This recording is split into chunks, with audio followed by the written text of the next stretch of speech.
อลูกน้อยเริ่มเคี้ยวอาหารได้เก่งขึ้นนะคะคุณแม่ก็มักจะเริ่มหาเมนูที่มีประโยชน์ให้ลูกน้อยได้หลากหลายมากขึ้นนะคะเด็กวัยนี้อาจจะต้องระวังเรื่องของการเบื่ออาหาร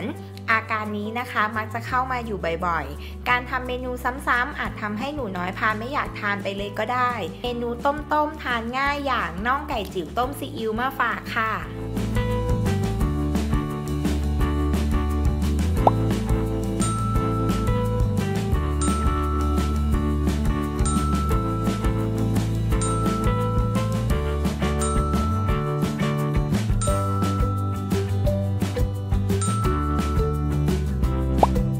ต้มน้ำนะคะพอน้ำร้อนใส่กระเทียม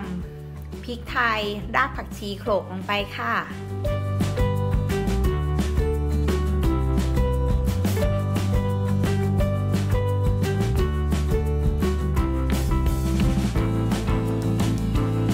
ใส่ไก่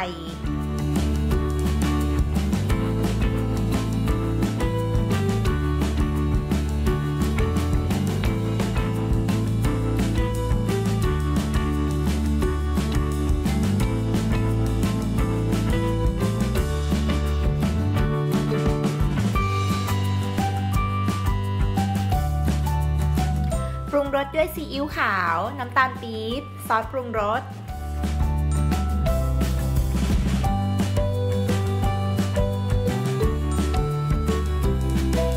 แต่งสีสักหน่อยนะคะด้วยซีอิ๊วดำค่ะ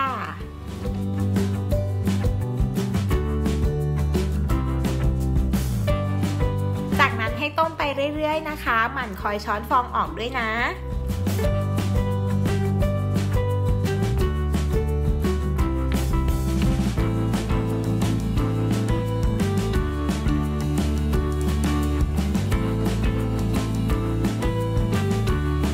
พอต้มไก่จนเปื่อยนุ่มได้ที่แล้วนะคะก็ตักใส่ถ้วยพร้อมเสิร์ฟให้หนูน้อยแล้วล่ะค่ะ